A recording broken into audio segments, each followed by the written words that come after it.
नमस्कार, बहुत बहुत स्वागत है सभी किसान भाइयों का एक बार फिर से। साथियों, आप सभी उम्मीद है ठीक होंगे और प्रदेश के सभी किसान भाइयों का लगातार इंतजार चल रहा है कि आप सभी के खातों में फसल बीमा योजना की दूसरी किस्त कब तक आएगी। जहां एक और मध्य प्रदेश के मुख्यमंत्री मोहन यादव जी के द्वारा अभी 2 दिन पहले ही 20 करोड़ रुपए की घोषणा की गई थी और ये आप सभी के लिए अतिवृष्टि, ओलावृष्टि की एक राहत राशि थी। ये उन सभी किसानों के खातों में पहुंची है जहां सर्वे हुआ था और जहां पर यह समस्या जब बताई गई थी कि इस पार्टिकुलर क्षेत्र में यहाँ पर अतिवृष्टि से फसल की खराब हुई है और ऐसे सभी क्षेत्रों को चिन्हित करते हुए 20 करोड़ रुपए खातों में भेज दिए गए। लेकिन मध्य प्रदेश के किसान यहाँ खुश नहीं हैं। कारण क्या है? कारण है सबसे बड़ा कि मध्य प्रदेश के किसानों को अभी भी जो राशि मिलनी चाहिए थी अधिकार की, वो नहीं मिली है। सबसे बड़ा कारण यही है। यहाँ पर जो है, आप देख पा रहे होंगे कि मध्य प्रदेश के किसानों को फसल बीमा योजना में कुल राशि मिलनी थी 1450 करोड़ रुपए की। 44 लाख किसानों को मिलनी थी, लेकिन अभी तक सिर्फ 1156 करोड़ रुपए ही मिले हैं। ये न्यूज़ आप देख सकते हैं कि मानसून की बारिश ने खेतों में राहत दी है। अब बीमा क्लेम की राशि से किसानों के खातों में भी राहत आने वाली है। मध्य प्रदेश के किसानों को एक हफ्ते के अंदर 1450 करोड़ रुपए का बीमा भुगतान मिलेगा। ये राशि की खबर कब की है? जब आपको पहली किस्त खाती जारी होनी थी, तो एक हफ्ते के अंदर दोनों ही किस्त आपकी जारी की जानी थी। लेकिन सोचो, एक किस्त का पैसा जहां सरकार ने जारी कर दिया है और बहुत सारे किसानों के खातों में पहुंच गया है, उसमें भी वो संतुष्ट नहीं है, क्योंकि वो राशि पहुंची तो है लेकिन अपर्याप्त राशि पहुंची है। इसके बाद आप देख सकते हैं यहाँ जो भुगतान मिलेगा वो रबी 2023-24 का रहेगा। खरीफ 2024 और रबी 2024-25 में 44 लाख से अधिक किसानों को क्लेम जारी करने की प्रक्रिया पूरी हो चुकी है। बस इसकी आधिकारिक घोषणा बाकी है। किसानों को यह भुगतान लंबे समय से नहीं मिल पा रहा था क्योंकि केंद्र सरकार ने अपनी हिस्सेदारी जारी नहीं की थी। राज्य सरकार कई बार पत्राचार कर चुकी थी। अब देखो, यहाँ पर मैं आपको बता दूं कि जो क्लेम मिलना था वो इस तरह से आपको कुल क्लेम मिलना था। अभी जो जारी हुआ है, अगर आप उसके आंकड़ों को अच्छे से देखेंगे तो मौसम रबी 2023 और 24 में 190 करोड़ रुपए से ज्यादा मध्य प्रदेश को क्लेम दिया जाना था। खरीफ 2024 में 1100 करोड़ रुपए का अधिक क्लेम जाना था। रबी 2024 और 25 में 165 करोड़ रुपए का जारी होना था। तो अभी हुआ यह है कि लगभग लगभग 25 लाख किसानों के खातों में तो यह पैसा पहुंच चुका है, लेकिन 10 लाख प्लस 9 लाख किसान अभी भी ऐसे हैं जिनके खातों में यह राशि नहीं पहुंची है। कारण क्या है? देखो, पहली बात तो ये कि पहली किस्त में पैसा आया है 1156 करोड़ रुपए और दूसरी किस्त में 300 करोड़ रुपए मध्य प्रदेश के किसानों को अभी देना बाकी है।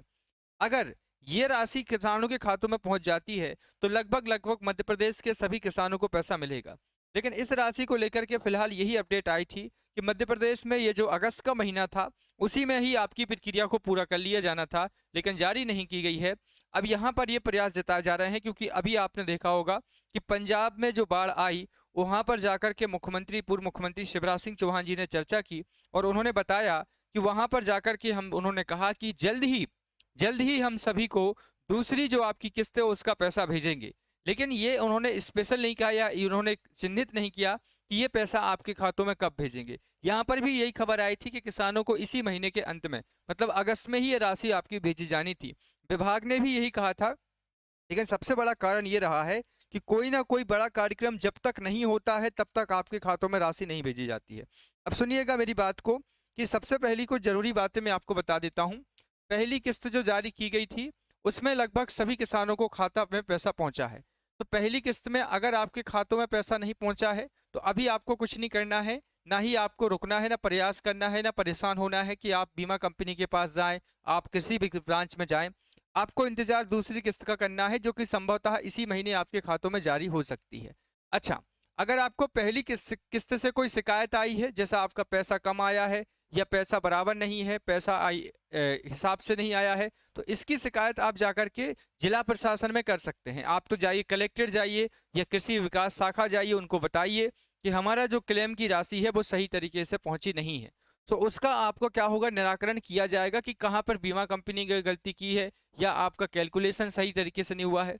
बहुत सारे अभी देखिए पूरे प्रदेश में अभी इसके खिलाफ में बातें चल रही हैं क्योंकि कहीं ना कहीं जो राशि आई है खातों में वो बराबर तरीके से नहीं पहुंची है। तो आप इसकी शिकायत जरूर करें कि अगर आपकी पहली किस्त का पैसा आपको पूरा नहीं मिला है या सही नहीं मिला है या कैलकुलेशन सही नहीं किया गया है या खातों तक नहीं पहुंचा है, सही पैसा नहीं है, तो उसकी शिकायत करेंगे तो बीमा कंपनी या फिर कर प्रशासन उसका निराकरण करेगा। अगर नहीं मिला है तो आपको दूसरी किस्त में पैसा मिलेगा। अब देखो, दूसरी किस्त के बाद यहाँ बहुत सारे किसान भाई ऐसे होंगे जिन्होंने कहा कि क्या केसीसी अकाउंट में पैसा आ सकता है? बिल्कुल आ सकता है। सोसाइटी के अकाउंट में पैसा आ सकता है? बिल्कुल पैसा आया है। जिसका सोसाइटी का अकाउंट है उनको भी पैसा मिला है। जिसका डिफाल्टर अकाउंट है केसीसी का, केसीसी डिफाल्टर वालों को भी पैसा दिया गया है। लेकिन वो पैसा अकाउंट में किसके गया है? बैंक के खाते के अकाउंट में गया है। अगर आपने सेविंग अकाउंट दिया है तो भी आपका पैसा बराबर आएगा। लेकिन एक बात ध्यान रखने की है कि अगर आपका अकाउंट बंद ना हो, क्योंकि यहाँ पर डीबीटी से पैसा आता है, और अगर आपका डीबीटी अकाउंट बंद है, डायरेक्ट बेनिफिट ट्रांसफर अकाउंट आपका बंद है, तो आपके खातों में राशि नहीं आएगी। इसलिए जरूरत है कि आप अपने अकाउंट को क्या करें? एक्टिव रखें। एक बार उसको बैंक में जाकर ट्राई करवाएं कि क्या हमारा खाता चालू है या बंद है। अब कई बार केसीसी आपका लोन होता है, तो लोन की जानकारी लें कि अगर आपने वहाँ इंटरेस्ट भर दिया है, ब्याज भर दिया है, तो कोई दिक्कत नहीं, बट अब पैसा आएगा और वो ब्याज के रूप में आपसे ले लिया जाएगा। इस तरह से आप इसकी जानकारी ध्यान रखें। अगली बार आपको मैं बताता हूँ कि प्रदेश के सभी किसानों को पैसा मिलेगा, लेकिन ये इसी महीने के अंत में मिलने वाला था। अब यहाँ पर मैं कुछ जिलों की जानकारी आपको दे देता हूँ। देखिए, अब यहाँ पर मैं बता देता हूँ कि देखिए, एक कदम उठाया गया है। अगर पीएम फसल बीमा में क्लेम का पैसा मिलने में बीमा कंपनी या बैंक की ओर से देरी होती है तो उन्हें 12% का ब्याज भुगतान करना होगा। ब्याज का यह पैसा सीधे किसानों के खातों में जाएगा। अब ये वो जिले हैं जिनको पैसा अभी दूसरी किस्त में 300 करोड़ रुपए आना है। लेकिन एक बात ध्यान रखना कि अगर आपके जिले का यहाँ नाम नहीं है और आपको पैसा नहीं मिला है तो आपको पैसा मिलेगा, जिले में पैसा नहीं पहुंचेगा। इस बात को ध्यान रखिए। भोपाल, रायसेन, विदिशा, राजगढ़, गुना, अशोकनगर, धार, अलीराजपुर, बड़वानी, खंडवा, बुरहानपुर, नर्मदापुरम, हरदा, बैतूल, सागर, दमोह, पन्ना, छतरपुर, टीकमगढ़, निवाड़ी, रीवा, सतना, सीधी, सिंगरौली, मऊगंज, मैहर, शहडोल, उमरिया, अनूपपुर, जबलपुर, कटनी, नरसिंहपुर, मंडला, सिवनी, डिंडोरी और पांडुरा। ये मैं पहले भी आपको बता चुका हूं। तो इन जिलों को स्पेशल पैसा दिया जाएगा, क्योंकि टोटल 1500 करोड़ रुपए पैसा आना है मध्य प्रदेश के किसानों के खातों में, और इसकी पहली किस्त आपके खातों में पहुंच चुकी है।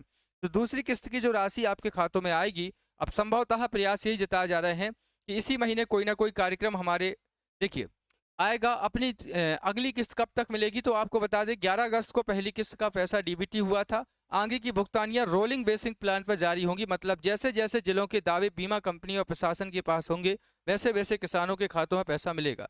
अब ये सबसे बड़ी समस्या होती है कि बीमा कंपनी का दावा और प्रशासन के पास नहीं पहुंच पाता। धीरे धीरे रोलिंग प्लान का मतलब होता है कि कंपनियां जैसे जैसे जिलों के दावों को बीमा कंपनी और प्रशासन के पास पहुंचेंगे, वैसे वैसे किसानों के खातों में पैसा पहुंचेगा। आमतौर पर यह प्रक्रिया 3 से 5 कार्य दिवस में हो जाती है। एक एक जिले का जानकारी पहुंचा दी जा रही है और ये दूसरी किस्त में पैसा आएगा। और ये जहां तक उम्मीद है, सितंबर महीने में ही कोई ना कोई बड़ा कार्यक्रम हो सकता है। जहां तक संभावना है, सितंबर महीने में कृषि मंत्री जी कोई ना कोई बड़ा कार्यक्रम करेंगे। जैसे अभी पंजाब के किसानों से मिलने जाते हैं तो वो कहते हैं, वहां पर भी उन्होंने कहा कि हम जल्द ही पैसा आपके खातों में भेज रहे हैं दूसरी किस्त का। तो यहाँ पर आपको थोड़ा अभी इंतजार करना पड़ेगा। और जैसे भी होगा आप मुझे बताइए, क्या आपके पहली किस्त का पैसा मिला है या नहीं मिला है? ये आप कमेंट में जरूर बताएं कि आपको अभी तक पहली किस्त का पैसा आपके खातों में भेजा गया है, नहीं भेजा गया है। ये कमेंट में आप जरूर बताएं सभी किसान भाई। और आगे कुछ जीएसटी में जो संशोधन हुए हैं, जीएसटी में जो संशोधन हुए हैं उससे क्या लाभ मिलेगा किसानों को, उसके लिए हमारे माननीय पूर्व मुख्यमंत्री शिवराज सिंह चौहान जी ने लाइव आकर के प्रेस वार्ता में इसकी चर्चा की है। तो आप इस वीडियो को आगे जरूर देखिएगा, मुख्यमंत्री जी के द्वारा क्या कहा गया है, पूर्व मुख्यमंत्री जी के द्वारा। और जो किसानों के खातों में, किसान जो हैं उनके लिए अगर जीएसटी में संशोधन हुआ, जैसे ट्रैक्टर सस्ता हो गया है, कुछ रोलिंग जो कल्टीवेटर होता है वो सस्ता हो चुका है, थ्रेसर सस्ता हो चुका है, ऐसी बहुत सारे संशोधन हुए हैं। तो इस वीडियो को आगे आप जरूर देखना। शिवराज सिंह चौहान जी ने इसके बारे में जानकारी दी है। आप इस प्रेस कॉन्फ्रेंस को जरूर सुनिए, क्या क्या चीज़ें सस्ती हुई हैं और क्या खरीदना आपको लाभदायक हो सकता है। उनको अगर देख कि जी सबका हृदय से स्वागत। आज अनंत चतुर्दशी का महापर्व है और गणपति बप्पा को हम विदाई देंगे। उनसे यही प्रार्थना है कि सुख समृद्धि और रिद्धि सिद्धि देश की जनता की जिंदगी में आए, जनता की जिंदगी बेहतर बने। इसके लिए प्रधानमंत्री श्रीमान नरेंद्र मोदी जी के नेतृत्व में एनडीए की सरकार लगातार प्रयत्न कर रही है। सरकार की कोशिश है, प्रधानमंत्री जी के प्रयत्न हैं, आम आदमी की जिंदगी में कठिनाइयां ना रही। लाल किले की प्राचीर से उन्होंने देश को यह कहा था कि जीएसटी में नेक्स्ट जनरेशन रिफॉर्म लाए जाएंगे और वो रिफॉर्म्स जनता को बड़ी राहत लेके आएंगे। एक किसान के नाते और कृषि मंत्री के नाते मैं प्रधानमंत्री श्रीमान नरेंद्र मोदी जी को धन्यवाद देता हूं, आभार प्रकट करता हूं। हमारा संकल्प है खेती में उत्पादन की लागत घटाना और उत्पादन बढ़ाना। उत्पादन बढ़ेगा और लागत घटेगी तो किसान का खेती में प्रॉफिट बढ़ेगा। और जीएसटी में जो सुधार किए गए हैं उनको अगर देखेंगे तो उनका बड़ा लाभ देश के किसानों को मिलने वाला है। और मैं तो ये कहूंगा कि कुछ कंपनियों ने शुरू कर दिया कृषि उपकरण, चाहे वो ट्रैक्टर हो, हार्वेस्टर हो, रोटावेटर हो, अलग अलग तरह के, जिन पे मैं आऊंगा कि कितना फायदा किसान को मिलेगा। जो जीएसटी घटा के 5% की गई है वो किसान के लिए वरदान सिद्ध होगी। हमारे देश के किसानों की जोत का आकार छोटा है, लैंड होल्डिंग कम है और इसलिए हम कोशिश कर रहे हैं इंटीग्रेटेड फार्मिंग की, मतलब खेती के साथ किसान खेती से जुड़े एलाइड सेक्टर के बाकी काम भी कुछ ना कुछ करें, जैसे पशुपालन, मछली पालन, मधुमक्खी पालन, कृषि वानिकी, भेड़ बकरी पालन, पोल्ट्री फार्म। अगर ओवरऑल आप देखेंगे तो इस पूरे sector agriculture and allied sector, क्योंकि कृषि और पशुपालन तो दोनों एक दूसरे के पूरक है,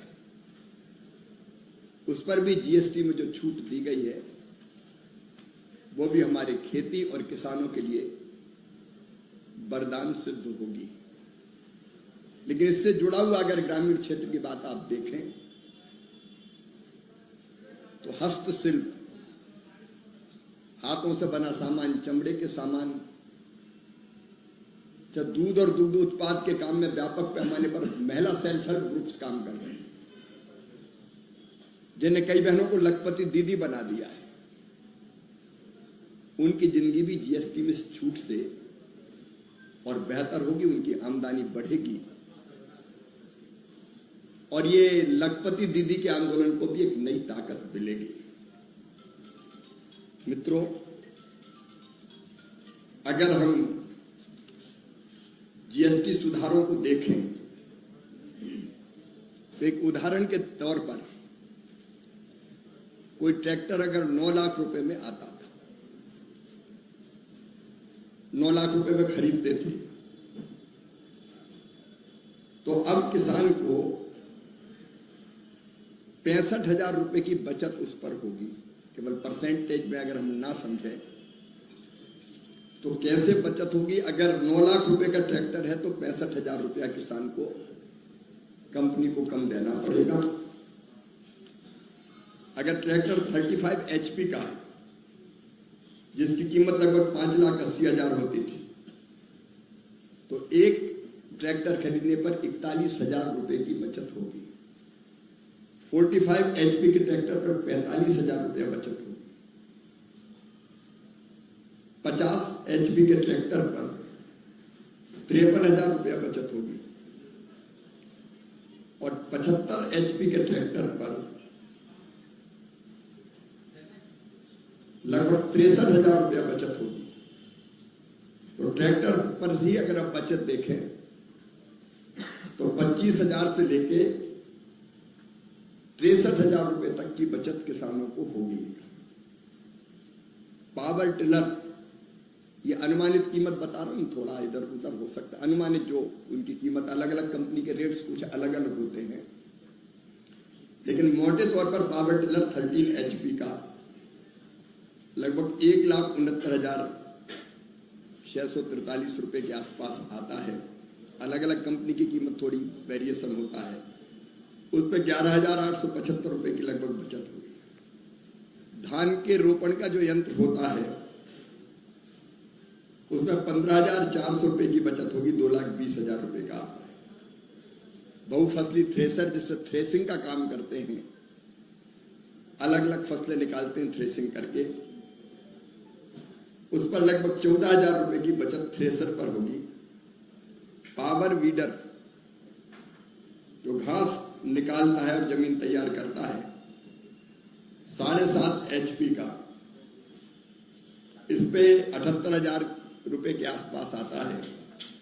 इस पे 5,495 रुपए की बचत होगी। फिर seed cum fertilizer drill 11 ton, ये 1.5 लाख रुपए का आता है। इस पे लगभग 10,500 रुपए की बचत होगी। Seed cum fertilizer drill 13 time, ये 46,000 रुपए का आता है। इस पे लगभग 3,200 रुपए से ज्यादा की बचत होगी। ऐसे ही 14 फीट कटर बार,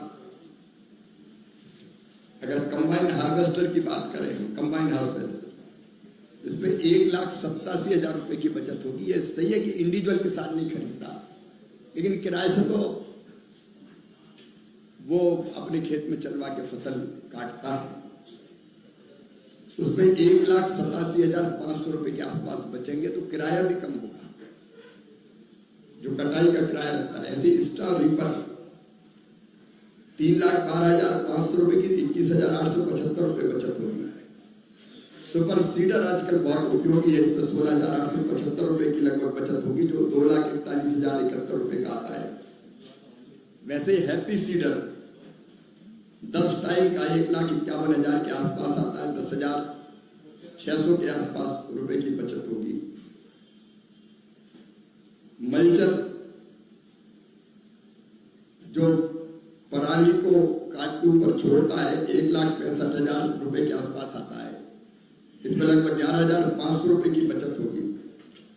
आजकल न्यूमेटिक प्लांटर की बहुत जरूरत है, ताकि बीज एक समान दूरी पर डाले जा सके, कम ज्यादा ना हो, बराबर डले। तो ये भी 4,68,700 के आसपास रुपए का आता है। इस पर 32,800 रुपए के आसपास की बचत होगी। ऐसे ही अलग अलग चीजों के दाम हमने निकाले, क्योंकि एकदम 12 से 5% का क्या फायदा होगा वो एकदम समझ में नहीं आता। लेकिन ये जो बचत है एवरेज किसान की, वो मैंने बताने का प्रयत्न किया है।